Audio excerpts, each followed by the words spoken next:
Allahumma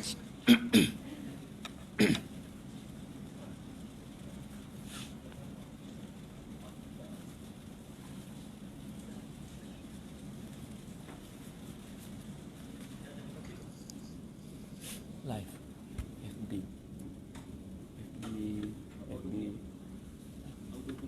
auto kuliah FB di Darul Islam luas banget.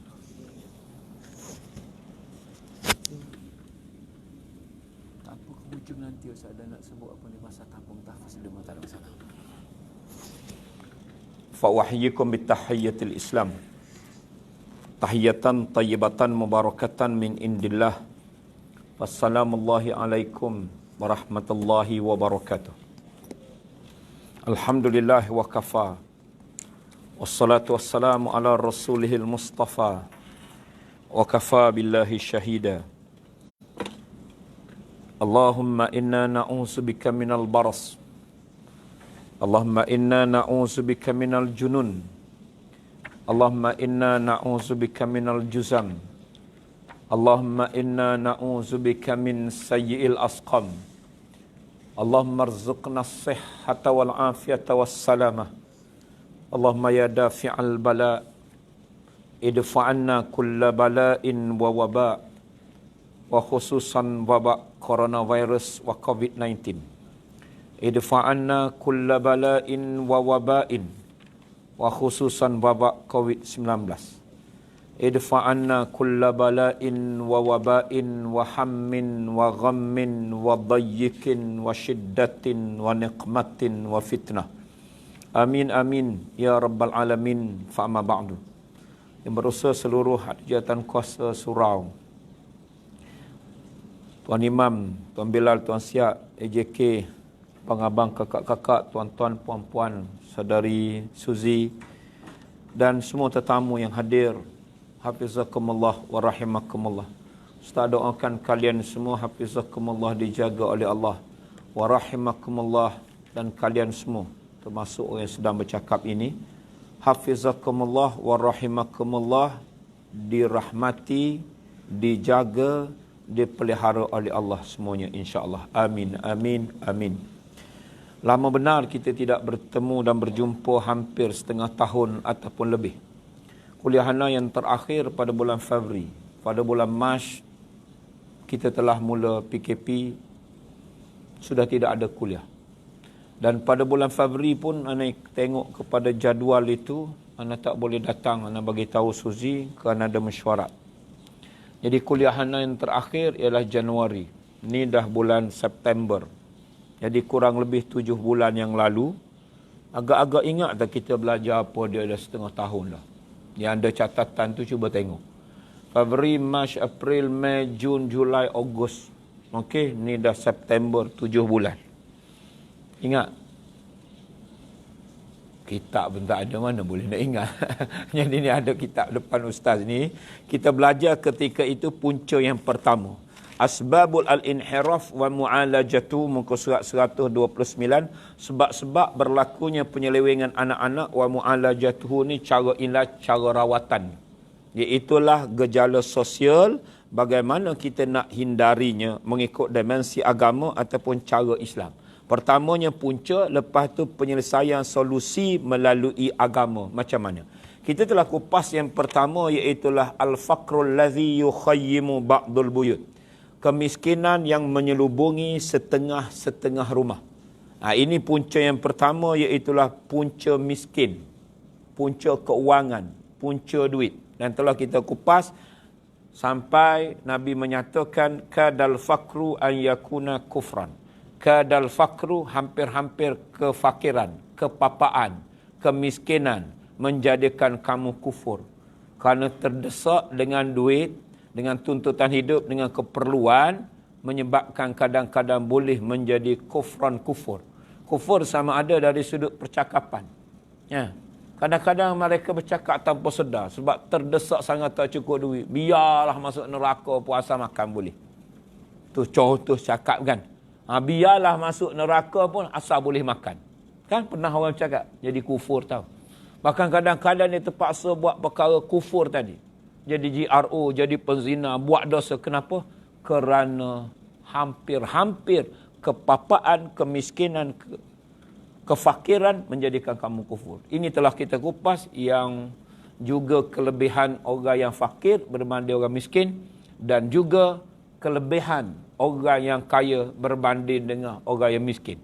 Jangan pula tuan-tuan kita dah kaya, biarlah kita jadi apa-apa. Sengaja kita bakar kilang kita, company kita, kedai mesin photostat ada 3 cawangan termasuk jalan buka, bakar semua sekali sebab kita bakar. Kenapa? Nak miskin bro. Jangan begitu. Itu bodoh sombong namanya. Jadi ada kebaikan miskin, ada kebaikan iaitulah kaya.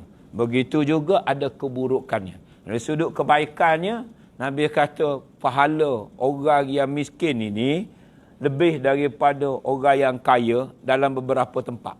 Sampai Nabi minta pun jadi miskin. Allahumma ahyina miskinan wa amitna miskinan. Kalau ramai, kalau seorang, Allahumma ahyini miskinan wa amitni miskinan. Ni saya.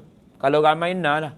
Ya Allah, hidupkanlah aku dalam keadaan miskin, matikanlah aku dalam keadaan miskin, dan himpunkanlah aku bersama dengan zamaratul masakin, gerombolan orang miskin. Sampai Nabi minta supaya dihimpunkan kerana orang miskin. Banyak kelebihan. Antaranya, orang miskin lagi pantas masuk syurga berbanding dengan orang yang kaya, sekadar cepatnya setengah hari. Setengah hari ni rasanya 12 jam. Itu dunia. Hari akhirat kakak, satu hari akhirat 1000 tahun dunia. Jadi orang miskin ni lebih cepat 500 tahun berbanding dengan kaya. Begitu juga Nabi-Nabi yang kaya, yang banyak kerajaan, termasuk Nabi Allah Sulaiman. Lambat 40 tahun berbanding dengan Nabi-Nabi yang lain. Kenapa? Kerana setiap pertanggungjawaban harta yang kita ada disoal. Kuasa yang kita ada disoal. Jadi orang miskin nak rasa apa? Harta tak ada. Kuasa tak ada. Itu bab kelebihan lah. Bab keburukannya ni, salah satunya. Hampir-hampir kerana miskin, boleh menjadi kita kufur. Itu semua solusi kupasan untuk ulangan pelajaran 7 bulan, setahun, ataupun setengah tahun yang lalu. Petang ini, kita nak sambung terus muka surat yang sama. Punca yang kedua iaitulah Al-Faqru ini. An-naza' wasyaqaq bainal aba' wal ummahat. Itu yang Arab. Bahasa Melayu diterjemahkan perselisihan dan pergaduhan antara ibu bapa. Penyumbang kepada masalah remaja, salah satunya an-naza' wasyaqaq bainal aba' wal ummahat, perselisihan dan pergaduhan di antara ibu bapa. Ana baca dulu pada ana hurai ataupun buat pencerahan. Dr. Abdullah Nasir Ulwan menyatakan, di antara gejala penting yang boleh menyebabkan penyelewengan anak-anak ialah perselisihan yang terus-menerus dan kesungutan yang tidak terbatas antara ayah dan ibu. Ada poin tu. Poin yang pertamanya, balah, gaduh, berselisih, bertelagah ini yang tanpa hujungnya, tanpa endingnya, tanpa batasnya dan terus menerus. Hak salah. Tapi kalau sekali-sekala bergaduh, itu normal. Bukan sekadar kita ni ikut norma baru ni berkuliah. Patut belum kuliah ni anak kena 5 hingga 10 minit mengingatkan jemaah. Anak pemegang tauliah jaiz dan jawi. Lupa nak ingatkan tadi. Ambil syarat lah anak tak nak 5 hingga 10 minit. Anak ambil 30 second. Setengah minit. Yang pertama, jaga 3W. W wash lah. Basuh tangan elok-elok sampai ada hand sanitizer kat luar sana, kat atas ni pun. Adanya kuman seumpamanya. Basuh tombol-tombol pintu tempat yang banyak bersentuhan itu. Yang kedua W iaitulah wear. Hana pun kena pakai. Cuma ketika berceramah diizinkan tu. Lepas tu pakai balik. 1 Ogos tak pakai, denda RM1,000 bro. Di samping bagi warning, bagi ingatan, bagi peringatan. Ingatan yang kedua, elokkan 3S. S yang pertama, sempit. Kawasan luar tapi tak boleh duduk bersempit-sempit, termasuk di luar, di mall, di pejabat, sampai ada penjarakan 1 ataupun 1.5 meter. Kerana resiko untuk virus itu kena kita apabila duduk berdekatan lagi besar daripada duduk berjauhan. Kadarnya apabila lebih daripada 1 ataupun 1.5 meter, dia tak boleh dah. Dia akan jatuh ke bawah. Jadi tak kena pada baju kita, pada nafas kita dan seumpamanya. So jaga penjarakan. Suzy ada tanya tadi, Ustaz bawa sejadah? Anak pun apabila dia tegur tu, anak pun letak balik lah. Sambil-sambil ambil tabung. Tapi sebenarnya ikut peraturan, semua kita ke masjid bawa sejadah. Tak bawa sejadah balik. Di samping bawa emas tadilah disediakan. Kenapa? kerana kena bawa sejadah, ambil wuduk kat rumah, kat masjid. Jadi anak beranggapan matang kesuruhan itu juga. Tapi Suzy kata dah ada sejadah dan telah diraikan, maka anak pun tinggal balik. Kena bawa sejadah masing-masing, kita orang lelaki kan. Apa dia tadi? Bawa emas. Topeng, pelitup muka, penutup pelitup muka tu kena bawa. Yang ketiga apa dia? Di samping daripada elok kita bersempit, yang kedua iaitulah sesak. Kalau Kelantan sesak, selain. Ustaz sesak, Suzy kaya. Ustaz orang kapur, Suzy orang Shah Alam. Suzy kaya, Ustaz sesak. Tu makna lain, Suzy. Tu sesak memang fisking. Ini bukan sesak tu. Demo kaya, kawan sesak. Tak, bukan sesak tu. Tu miskin, poor man, rich man. Ni sesak. Bersesak-sesak. Dalam keadaan di surau tak boleh. Kawasan sesak, di mall seumpamanya, crowded tak boleh. Di samping elokkan 3S, sesak, S sempit, S sembang dekat. Anak abang tadi pun sembang jauh je. Gitu je. Hai, macam Jepun dah. Walaupun dah 7 bulan tak jumpa, tak boleh sembang dekat, tak boleh bersalam. Cukup 2 bacaan. Ada 22 bacaan tahu. Anak nak mengajar, kena baca 3 kali. Sebelum mengajar PDPC, sebelum rehat dan sebelum balik. 3 kali. Ada 22 bacaan. 2 helai. Tiap-tiap hari cikgu kena baca. Untuk anak murid kat sini ni, anak baca 2 sajalah. Sebab masa Nana nak baca kitab. Boleh cukup syarat Jangan sama Nana. Tak baca SOP.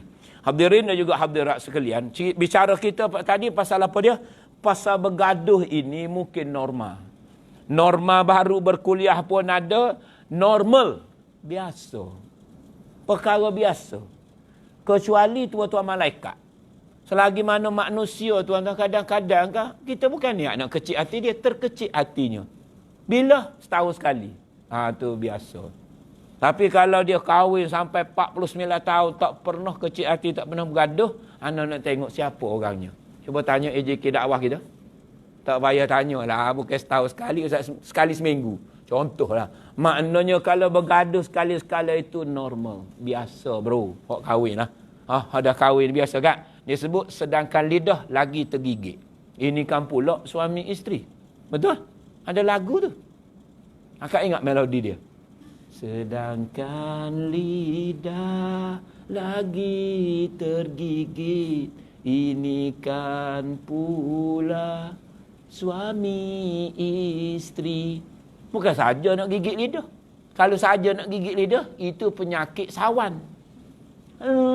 Buih mulut. Tapi kalau kita tak makan dalam seminggu, sebulan tak kena. Tapi kali yang terakhir makan 31 Disember, kau gigit. Ada sakit. Tergigit bro. Maka yang tersengaja, tak sengaja tadi, mungkin normal. Hak ni tuan-tuan, berterus menerus. Sampai tanpa ending. Kalau tuan-tuan tengok filem juga, apa dia? Masa manis. Bukan sekadar Laksmana Doremi. Abang tengok banyak apa dia? Madu 3, share. Banyak filem ni. Salah satu masa-masa manis. Kalau dalam hidup kita ni manis saja pun tak elok. Manis saja kecil manis. Potong kuku jawabnya. Masam saja tak bahagia. Jadi dalam tengah-tengah manis ada masamnya. Itu biasalah kan. Tengah-tengah kita merajuk masam je. Ada orang pujuk Allah. So sweet. Saya minta maaf lah. Saya tak sengaja. Sama-sama dia minta maaf. Dia hantar pula dalam kotak. Buka cincin. Harga 5,000. Tulis pula, I am so sorry. I love you. Dia penjawab, I love you 2, 3, 4. Kadang-kadang dia nak pujuk kan. Dia kejar sana, kejar sini. Dia peluk. Teka, siapa saya? Lepas tu mula suku. Ada orang pujuk kan rasa romantis. Apabila ada tuan-tuan orang prihatin dengan kita. Jadi kadang-kadang perlu juga. Naluri insani kecuali robot. Kakak-kakak isteri semua robot ke insan? Insan lah. Kalau robot, insanun ali, manusia alat. Dia tak ada deria rasa. Bahkan lebih cantik daripada manusia. Tapi kat luarnya, hanya kulit yang dia buat daripada sayur. Robot dekat Jepun tu, kulit dia kat halus tu. Halus, gebu, mulus, lebih daripada kakak punya. Tak pakai pamoga. Tak pakai apa ni salindah, tak apa tu. Tapi rupanya dia robot. Dia buat kulit tu, licin, comel. Tapi dalamnya penuh dengan wayar. Itu robot. Transformer. Nida bukan insanun ali, insan. Maka insan dia ada kat sini. Deria ni, bahagia, suka. Tu tak ada habis bateri, mapuh begitu saja. Apa? Tak gerak, mapuh. Kenapa mapuh? Tak ada bateri ya. Kelantan. Tahu-tahu panggil apa dia? Game over. Tamak kan? Betul tak ada? Kita ada. Tuan-tuan, buka dalam ni tak ada roya apa dia. Dia ada satu naluri kalbu yang rasa sayang, rasa cinta, rasa kasih. Semua dalam kasih sayang, dalam cinta. Kadang-kadang dia terasa hati, orang pujuk. Jadi kadang-kadang masa-masa manis pun perlu juga. Kita kembali. Jadi yang menjadi problem ialah perselisihan yang terus-menerus. Dan juga kesungutan yang tidak terbatas. Banyak bersungut pun tak boleh. Kakak, jangan bersungut lebih. Apabila dia bagi tuntutan yang 4-5 ternafkah, makanan dia bagi, minuman dia bagi, pakaian dia bagi, pendidikan dia bagi, rawatan dia bagi. Kalau kita sakit, tak sempat sakit, dihantar ke hospital Ampang Puteri. Bukan sekadar sakit nak beranak, dia bagi semua. Makanan sampai montel kita. Obes dah kita sekarang ni. Lebih berat badan. Sebab tok lelaki bagi, abang nak makan apa, semua abang bayar sponsor. Kenapa? Kerana hak dia tunai. Pakaian sepatut 2 helai tau. Pakaian untuk isteri 2 helai. Satu musim sejuk, satu musim panas. Tapi untuk puan-puan, kakak-kakak bukan 2 helai. 2 almari. Tu tengok tu. Jadi dia bagi dah hak semuanya tu sekali kan. Hak sebagai suami. Maka tuan dan juga puan jangan duk merungut lebih. Kita merungut tak cukup lagi. Dengan apa yang dia bagi cukup. Ini pun tak elok. Dan satu lagi pengajarannya ikut mikyas. Ataupun dia panggil baju kita ikut ukuran kita. Dia panggil pakai baju ikut badan sendiri. Badan kita berapa dia? XXL. Besar sikit lah. Abang, double, not triple. Ini X saja. Hal tu, puan ada small, ada L, large dan ada medium. Jadi ikut badan. Faham tak? Bukan badan body itu sebetul-betulnya. Tuan-tuan kita gaji 1,500. S Jangan kita compare sungguh tak cukup macam orang saiz XXL. Dia CEO Syekh. CEO apa dia? Chief Executive Officer. 15,000. Dan kita 1,500, 10 kali ganda. Dia 1,500. Kawan tu 15,000. Lepas tu kita nak bersungguh. Kalau dia ada Jaguar, Porsche, you tak beli untuk I Jaguar dan Porsche. Tapi dia beli juga kereta walaupun kenari. Tak boleh kita nak macam dia bersungguh. Tengok kawan I tu, semua dapat tau. Dia isteri. You jadi suami I, you tak bagi itu, tak bagi ini. Kita bersungguh ni tak betul. Kenapa? Gaji suami kita 2,000. Gaji kawan suami kita 20,000. Nah, itu pun jadi problem kan? Dia pakai handset saja tuan-tuan 7,000. Kita 700 cukup lah. Tapi hak basicnya ada. Kecuali dia tak bagi yang basic. Suami kita tak bagi makan. Nafkah ni. Wa alal maudud, dan kepada anak-anak. Anak-anak siapa? Anak kita, anak dia juga. Kita jadi ibu, kita bini lah. Rizquhunna, bagi rezeki. Rezeki itu Suzi, makanan, minuman. Wa kiswatuhunna, pakaian. Ini contoh. Allah sebut dalam ayat, bagi nafkah untuknya. So dia bagi. Kakak-kakak ada tak suami bagi makan rumput? Lalang dan juga pohon kayu. Tak ada. Kalau pohon kayu pun kita tak makan semua. Kita makan pucuk dia. Namanya ulam pucuk raja.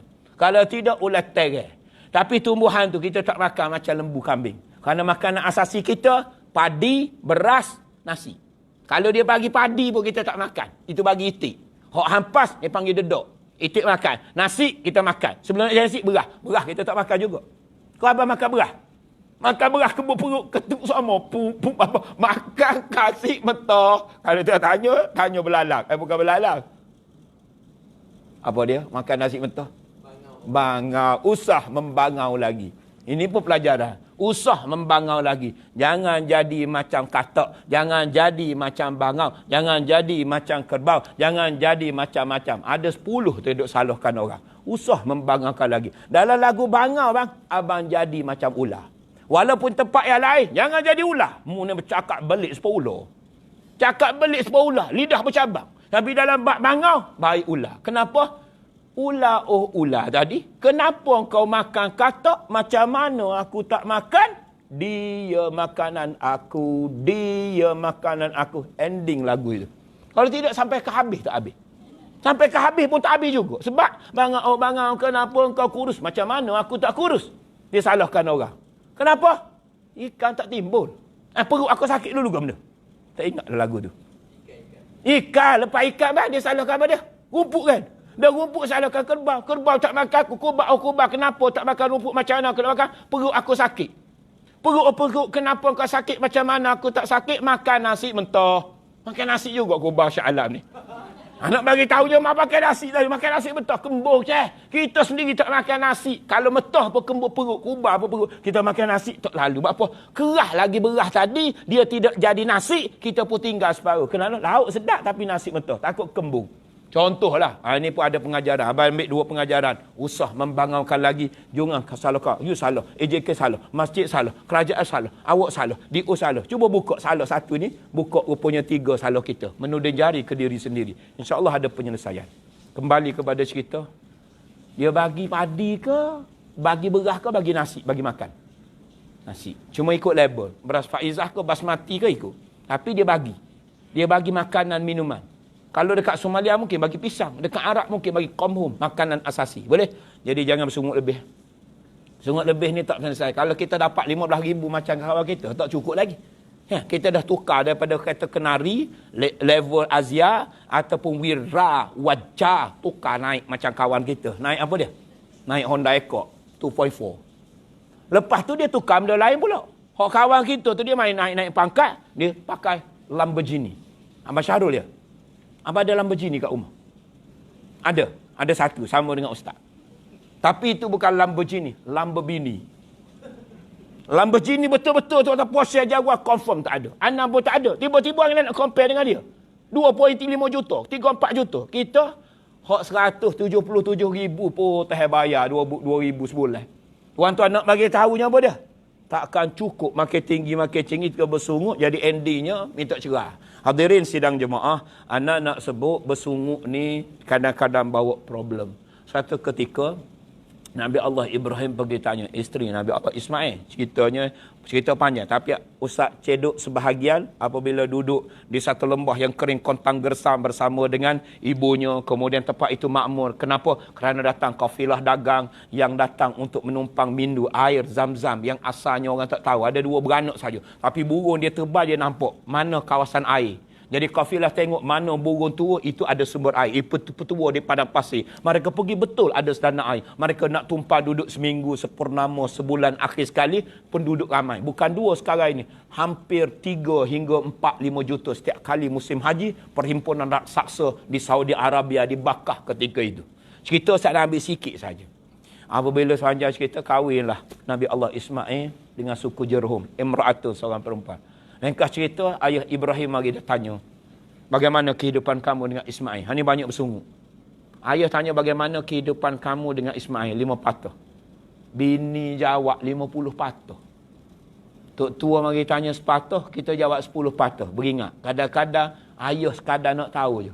Bagaimana kehidupan kamu dengan Ismail? Dia jawab banyak. Allah susah lah, Lamborghini tak ada, Porsche tak ada, air tak cukup, baju tak lawa. Orang tanya sepatutnya. Dia tak tahu punya ayah tanya tadi sebenarnya nak menguji bagaimana kita dengan suami. Memburuk-burukkan suami di belakang. Kita ni perangai macam tu. Akhir sekali Nabi Allah Ibrahim kata, apabila Ismail balik pesan pada anakku, suami kamu lah. Pesan pada dia supaya tukar esel pintu yang buruk dan rosak tadi. Dia cerita pasal pintu. Nabi Allah Ismail balik ceraikan isteri. Kerana dia faham dalam bahasa kinayah tukar pintu lain. Esel dia tu buruk. Ringkas ceritanya, dia kahwin pula dengan perempuan lain. Lalu Nabi Allah Ibrahim tanya cerita yang sama. Bagaimana kehidupan kamu dengan Ismail? Alhamdulillah ayah, Ismail suami yang baik, cukup segala-gala. Dia cerita benda yang baik. Dia kata pesan apabila Ismail balik, jangan tukar lagi esel pintu ini, ampuh, kukuh dan elok. Jangan ditukar lagi. Dia pun tak ceraikan isteri yang baik tadi. Itu bahasa kinayah. Apa dia? Banyak bersungut. Banyak bunyi, banyak tak cukup. Cuba kita kembali. Ialah di antara puncanya menyebabkan penyelewengan anak-anak ialah perselisihan yang terus-menerus, kesungutan yang tidak terbatas antara ayah dan ibu pada setiap mereka bertemu. Si anak setiap membuka matanya di rumah, dilihatnya pertengkaran yang berapi-api di hadapan mata, maka sudah tentu dia akan meninggalkan rumah yang gelap gelita. Gelap gelita pun ada 2 makna. Sebab bangun tidur, tengok ayah mak bergaduh. Duduk dalam suasana begitu. Mak dia dihentak-hentak kepala oleh ayah depan mata dia. Mak dia dimaki, dihamun, dihina dia depan mata. Jadi dia membesar dalam suasana dia sebut tadi, buka saja mata, pertengkaran yang berapi-api di hadapan mata. Kan kita balah ni berapi. Kata-katanya bukan sekadar kuat macam guru halalinta pentak. Bukan sekadar telinga ni berasak. Macam dengan apa dia? Monyet makan lada. Elang Petronas dulu kan. Bukan sekadar berasak telinga, berasak hidung tu. Ingat. Aku nak juga. Tak boleh monyet, tak boleh. Aku nak juga. Dia ambil lada, dia telah berasak telinga, berasak hidung. Ataupun tengok tikus marah macam mana? Tikus panah. Macam lembu matador. Lembu dekat Venezuela, Mexico, lembu lago. Tengok muka hak comel ni kalau tikus dia marah. Mata macam dragon tu. Kakak tikus marah comel ke duk? Kalau comel juga ni alofa aku. Tapi marah ni muka mata merah. Ni dengus nafas. Keluar urat merih. Urat nyawa. Keluar urat kentut pun keluar. Marah ketika tu. Ya Allah. Marah ketika itu berapi-api. Kalau orang sabar tuan-tuan, dia boleh kontrol perasaan itu. Orang yang kuat. Dia boleh menahan perasaan ketika dia marah. Itu qawiyun. Istilah orang kuat. Bukan angkat besi. Bukan main bak sadar begitu. Dia boleh menahan diri ketika amarah, ketika sudmatul ula, ketumbukan yang pertama. Datang perasaan marah, dia boleh kontrol, dia qawiyun. Orang yang kuat ikut hadis lah. Kita kuat tuan-tuan. Dia boleh kalah ketumbangkan orang 3 lawan 1. Kuat dia. Main big show. Pum, tolak orang. Main kuat ah. Tak, bukan kuat begitu. Kalau pun kita berat 150 kilo, kita tak boleh angkat setengah kilo selimut kita waktu subuh. Lemah kita. Orang tu berat bukan 150 kilo. Berat 45 kilo. Tok Bilal tadi, bukan dia tak boleh angkat besi. Tapi selimut tu dia angkat waktu Allahu Akbar, Allahu Akbar. Bahkan sebelum hayya ala salah, as-salat tu, dia bangun dah. Jadi kuat bukan angkat. Angkat selimut pun kita tak larat. Padahal dia kuat. Boleh angkat besi 150. Boleh jogging 10 km. Tapi subuh tak semayang. Contoh, mana yang kuat? Kuat tadi tuan-tuan iman. Maka kembali iaitulah kekuatan tadi ialah orang-orang yang kuat boleh menahan diri ketika marah. Ini pula perasaan marah. Ketika marah, suasana begitu, anak membesar bukan sehari ini. Sampailah halung angah acik, dia membesar dalam suasana pertengkaran yang berapi-api di hadapan mata dia sebut, maka dia akan menimbulkan rumahnya yang penuh gelak gelita. Gelak gelita pun ada 2 makna. Gelak gelita mungkin apabila bercerai suami isteri, siapa nak bayar api? Mungkin gelak gelita sungguh. Rumah dia kena blackout. Ataupun bil tak bayar dah berbulan-bulan. Gelak gelita juga mungkin makna kasih sayang. Memang ada api. Memang ada elektrik. Memang ada air. Duduk dalam rumah batu. Tapi gelak gelita masa depannya. Apa? Dia tidak ada kasih sayang. Sebab itu Imam Ghazali kata, jangan biarkan anak anda jadi yatim. Dia punya ayah. Patutnya tak ada ayah, baru yatim. Jangan biarkan anak kita jadi yatim piatu. Sedangkan dia punya ayah dan ibu. Maksudnya apa dia? Dia ada ayah, ada ibu, tapi tak punya kasih sayang ibu. Tak pernah dipeluk, tak pernah diucap, tidak pernah dibuat sembang, makan sekali. Tapi duit bagi. Dia rasa yatim. Tiba-tiba ada lelaki lain, bukan ayah. Lelaki itu tingkatan 5. Yang mengisi kekosongan jiwa dia. Yang dipanggil apa dia? Sharing is caring. Jadi budak ni selalu share masalah. Selalu ambil berat tentang dia. Ajar dia pasal pelajaran, kan? Pasal makan minum. Maka kekosongan jiwa tadi diambil oleh buaya tembaga tadi. Sebenarnya budak jantan tu nak tackle dia. Dia tunggu sungguh songong tunjuk kasih sayang tadi. Akhir sekali dia dapat. Dia pun tinggal begitu saja. Anak nak bagi tahu memang betul lah. Kelompangan kekosongan jiwa anak remaja umur 3 tu. Dia ada couple. Maka ayah dia sudah tidak mengerti. Kalaulah kita biarkan kosong. Anak tadi sepatutnya hatinya ibu ayah. Berapa ramai ibu ayah menjadi ikonnya. Apabila dia tanya, siapa idola kamu? My father. Ada tak jawab, siapa idola ikon kamu? Qudwah hasanah kamu? Mak saya.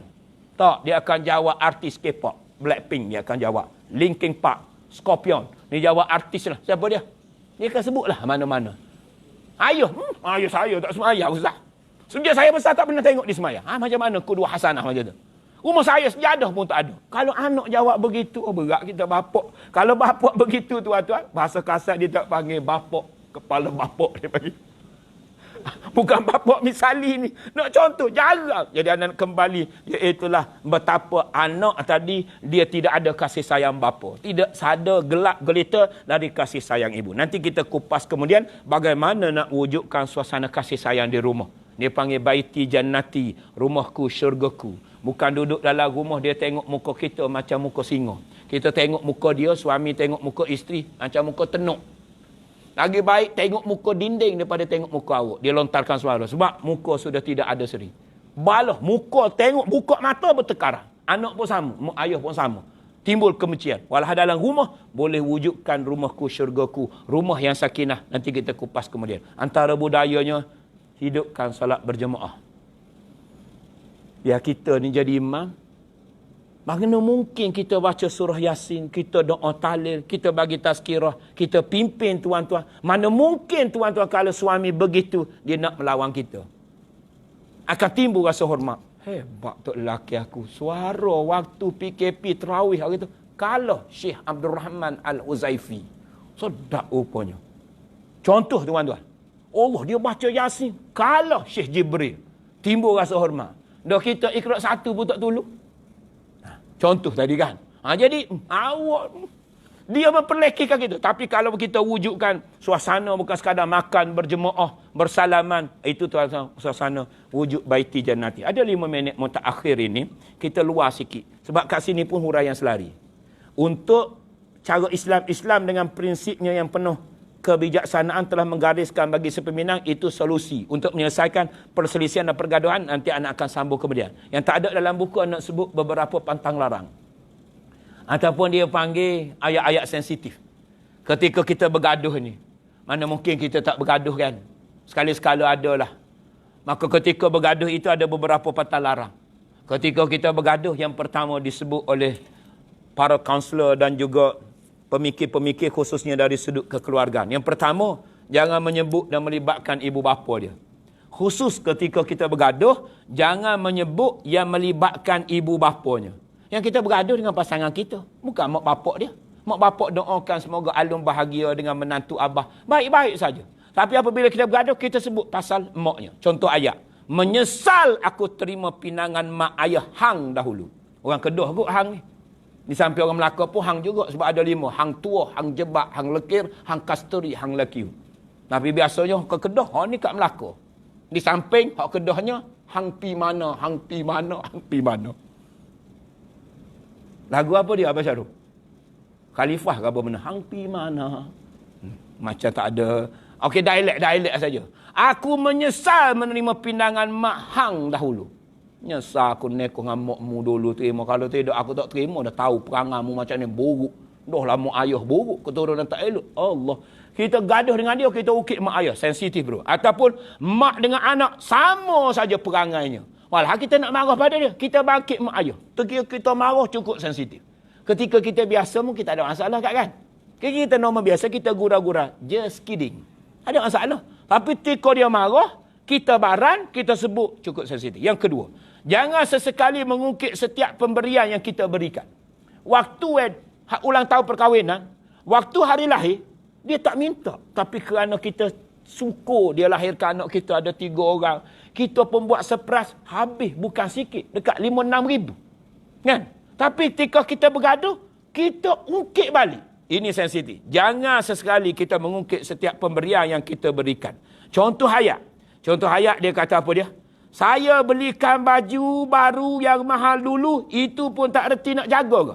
Dulu mahal sungguh. Bukan 13 riyal baju bandel. Kita beli 3,000, 13 riyal. Khusus untuk dia.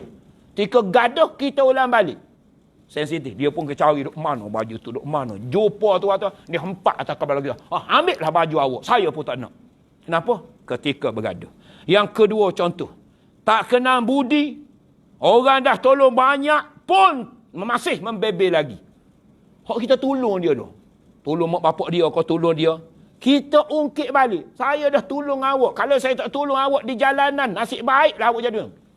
Cukup terluka. Hati dia adalah terguris. Kita pun letak garam ataupun limau nipis. Kita koyak darah, kita pun susah. Oh, sakitnya. Lebih daripada sakit, iaitulah kena pedang. Kalau pedang boleh melukakan kulit, tapi lidah boleh mengguris hati. 10 tahun dia ingat lagi. Next. Jangan sebut kita ingin meninggalkannya. Ketika kita bergaduh, punya gaduh. Tapi jangan sesekali kita kata ada niat, iaitulah kita akan meninggalkannya. Contoh ayat. Kalaulah saya tahu awak buat macam tu sekali lagi, saya akan tinggalkan awak. Kita ugut dia. Ataupun kita kata, perangai awak ni buat saya nak kahwin lagi satu. Oh, tu lagu sensitif je. Mu perangai macam ni, biar aku dekok seorang lagi. Tika gaduh, ya Allah, dia ingat sampai bukan seminggu ni. Sampai 52 minggu. Termasuk minggu yang kelima. Macam minggu ni ya. Sebab tu 48 minggu. Setahun 48 minggu tak? 4 kali 12, 48. Tapi boleh jadi 52, termasuk 30 hari bulan. Sepatut jadual anak 3. Suzi bagi laluan. Minggu 30. Bukan setahun ni, 52 minggu. Tuan-tuan sampai berabad dan juga berkurun. Dia boleh ingat. Kenapa? Kita ungkit yang kita akan meninggalkannya. Antara lain, jangan bertengkar depan anak-anak. Anak-anak dah mula faham. Walaupun dia baru darjah 1. Walaupun dia baru umur prasekolah. Tapi dia faham. Dia tahu mak dia dihentak kepala, dimarah, dimaki, dihamun. Sampai dia menangis. Dia pegang kaki ayah. Jauh di sudut hati. Anak tadi jadi trauma. Mungkin pendendam. Mungkin dia anggap orang lelaki boleh buat begitu kepada orang perempuan apabila besar nanti. Mungkin dia menganggap orang lelaki boleh. Ataupun mungkin dia berdendam dengan ayah lelaki. Besar nanti aku nak penggal kepala ayah. Aku nak bunuh ayah. Ini bukan drama tau. Penyakit. Dari sudut psikologi. Jadi jangan bertengkar di depan anak. Nak marah macam mana pun, depan anak buatlah pelakon sikit. Jadilah pelakon macam Azian Irdawati. Hebat pun tak apa ni. Abang-abang jadi macam Roshamno pun tak apa. Tapi ketika itu tu, kenapa tak nak tunjuk depan ayah? Depan mak tadi, lepas tu masuk bilik, bergaduh lah. Tu pun jangan dengar kat luar. Sebab apa dia? Dia memberi kesan impak kepada anak. Tapi jangan buat selalulah. Itu nama munafik. Cakap elok depan anak-anak, belakang kita belasah bini dalam bilik. Elok. Tapi elok kan? Kenapa? Bertengkar di hadapan anak. Yang terakhir sekali sebelum pukul 1.45. Ada 30 second. Jangan mengangkat tangan ataupun memejang sebarang objek. Tak boleh kah? Ni ada parang, kita pegang parang. Ada batu, aku pukul dengan parang ni. Aku katok dengan kayu. Kan biasa kita buat. Dan agama pun tak boleh. Pada apabila kita pegang parang, pegang kerih, pegang objek, syaitan duduk kat sana. Dia pun lawan balik. Kita lawan balik. Sebab itu berlaku tikaman. Berlaku pembunuhan. Kenapa tuan-tuan? Kerana kita ni, kontrol dah tak ada. Syaitan dah masuk bunuh-bunuh. Bukan kita niat nak bunuh pun. Lepas daripada dia bunuh, terduduk dia tu. Polis dah datang, tuan-tuan kena gari. Gantung mandatori lah. Ketika marah. Jadi banyaklah. Antaranya, iaitulah tuan-tuan, puan-puan. Sempat anda sebut 5 saja. Ada 8 patah larang ketika kita, iaitulah bergaduh, elokkan. Yang lain-lain, anda akan sambung rahmat, iaitu lebat keluarga. Sebelum kita tengok punca yang berikutnya, iaitulah punca gambaran talak yang boleh menimbulkan kemiskinan. Cuma anda dah terminta saudari Suzi sebelum anda habis, dia kata, Ustaz sebutlah kalau ada hajat. Memang ada hajat sikit. Anda bawa tabung madrasah tadi. Tuan-tuan kalau ada kelapangan lah, okey, di sekolah anda ada sedang buat renovation surau sikit. Jadi tuan dan juga puan, surau itu untuk menampung 850 orang pelajar sesi petang. Tapi suraunya hanya muat untuk 200 orang lebih sahaja. Jadi kita pun buatlah renovation untuk besar sikit, tambah-tambah sekarang ni musim hujan dan basah. Anak pun pimpin solat, ada gambar tadi. Mana gambar? Cuma ambil tu. Tu ada dalam tu. Tu apa ni, waktu solat Zuhur, waktu solat Asar. Jadi suasananya ni. Ni Ustaz Yusri Macho. Ana lah pimpin solat, tuan dan juga puan budak-budak waktu Zuhur dan Asar. Jadi keadaannya hanya terletak hampa, pasang kemoh ni budak-budak yang ramai. Jadi kita pun ni keadaan surau yang kecil. Jadi kita sedang buat renovation. Jadi tak cukup beberapa puluh ribu lagi kalau tuan-tuan boleh menyumbang untuk dapat, iaitulah kelebihan. Salah satu sedekah ni banyak kelebihannya. Bukan sekadar 88 pun boleh anda sebut. Salah satunya sedekah tuan-tuan menjadi amal jariah. Kalau kita mati dia tak putus. Rantaian mata rantai sedekah salah satunya. Iza mata ibni Adam. Apabila mati anak Adam, inqata'a amalu, putus semua amalan. Illa salasin, kecuali 3. 3 itu Nabi sebut sedekatun jariah atau sedekah yang berkekalan. Sedekah termasuk kategori membina surau, membina masjid, pusat tahfiz. Selagi mana surau digunakan untuk budak belajar Iqra, belajar Hatoyah, belajar Quran, belajar Baghdadi, ni solat Zuhur dan Asar selesa. Kalau tahfiz pun sama. Selama itulah kita dapat insya-Allah pahala. Bukan kita bina satu surau yang harga 200,000. Hanya RM2 kita sumbang. Mungkin pihak sekolah beli semen, jadi dia batu-batu terikat kerana semen yang kita beli. Ataupun boleh beli batu yang boleh terikat, boleh beli besi. Maka ada sumbangan kita, maka objek ini, tiang ini, dinding ini, contohnya umur dia kalau daripada dulu, umur dia 50 tahun, dia takkan putus mata rantai pahala itu. Salah satunya sedekah. Tinggal sedekatun jariyatun, jangan tinggal maksiatun jariyatun. Ramai orang tinggal maksiat jariah. Maksiat hak orang duk buat itu tempat kita bina. Kelak malam ke, kita mati dah, dia panggil maksiat jariah. Nabi suruh tinggalkan sedekatun jariyatun, ilmun yantafa'u bi, ilmu yang memberi manfaat. Ana ada sedikit ilmu tuan-tuan boleh amal dengan apa yang ana ajar, dapat badana. Dah kita nak mengajar tak berapa boleh, tauliah pun tak ada. Ambil yang ketiga, ada ruang mungkin. Waladun salihun yadunah, anak yang saleh yang mendoakan. Didik betul-betul sampai kita belajar ke pendidikan anak-anak dalam Islam. Moga-moga kita tinggalkan 3 aset ni, kita tak rugi. Bahkan Nabi kata pergi ke kubur 3. Ahluhu wa maluhu wa amaluhu. Ahli keluarga pergi, harta benda pergi, dan amalan pergi. Balik 2. Yang balik apa dia? Ahli keluarga balik. Kalau ada bini pak macam ni, pak balik. Mula-mula aja orang lain balik, dia tak balik lagi. Tapi sampai 10 minit aja lambat, lepas tu balik juga. Kalau rajin esok pergi pula, lusa pergi. Tak ada siapa tuan-tuan 4-5 hari lah, penat nak pergi. Habis dah nikah pula dengan Tan Sri lain. Melopong kamu wahai Datuk Sri, termasuk Yusri. Jadi bini orang dulu kahwin, sehidup semati. Tapi bila dia mati, dia aja nak tahu balik. Kalau bawa harta, Porsche Jaguar Lamborghini, budak-budak pun bawa 2 bah tafiz. Pergi bakat baca, balik bro. Kau masuk liang lahat sekali. Balik 2. Apa dia? Ahli keluarga balik, harta benda yang kekal abadi adalah amalan. Moga-moga masuk amal jariah. Kalau tuan-tuan tak nak letak RM2, tuan letak RM20, puan tak marah. Kalau tak nak letak RM20, letak RM50. Lagi anak tak marah. Kalau tuan-tuan tak letak langsung pun tak apa. Tapi kalau boleh, penuhkan tabung untuk kita bantu, iaitulah madrasah, iaitulah di Madrasah Hana untuk bina renovation surau. Terima kasih kepada Suzy yang bagi keizinan untuk ana buka tabung, dan juga abang yang bagi keizinan maksimum dia kata 150. Sepatutnya 145. Jadi ana tepat masa yang baik daripada Allah. Kurang baik kelemahan ana. Kita berjumpa insya-Allah bulan depan. Aku qali hadza astaghfirullahalazim li wa lakum. Wassalamualaikum warahmatullahi wabarakatuh. Subhanakallah wa bihamdik.